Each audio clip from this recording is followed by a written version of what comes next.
Welcome to this knowledge drop. Today, we're going to show you how to enrich a risk you've already captured.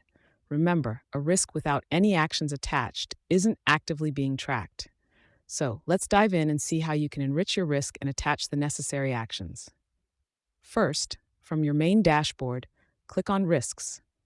This will take you to the Risk List view. Here, select the risk you'd like to enrich. Click on it to proceed. You'll now arrive at the risks detailed view divided into four sections: the header, the identify section, the analysis section, and the control section.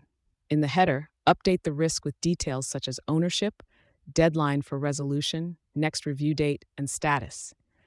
You might also decide whether to report this risk at the EPMO level of the system. In our example, we'll simply change the status from initial to new.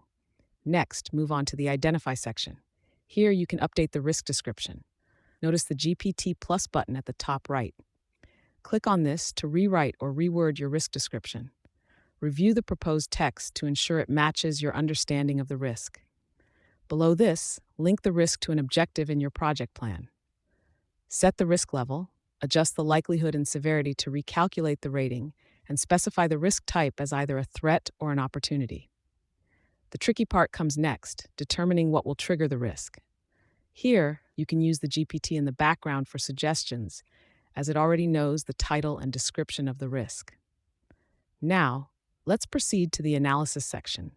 While we recommend writing down the cause, effect, and consequence on your own, the GPT can assist here as well. Always validate the proposed analysis before moving on.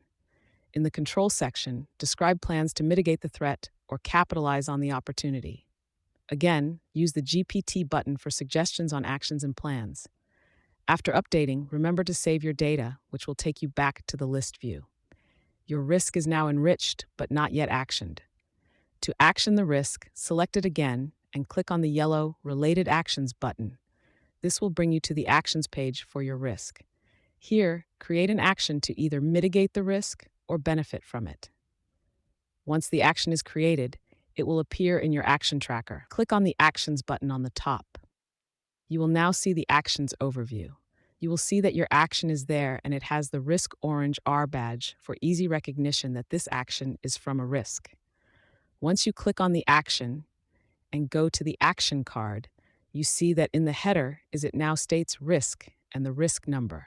Click on it and you will be back at your risk card. A ProjectOffice, we find it important that you can easily navigate through the connected elements of the risks, the actions, the issues and decisions, and even the actions that are related to meeting minutes.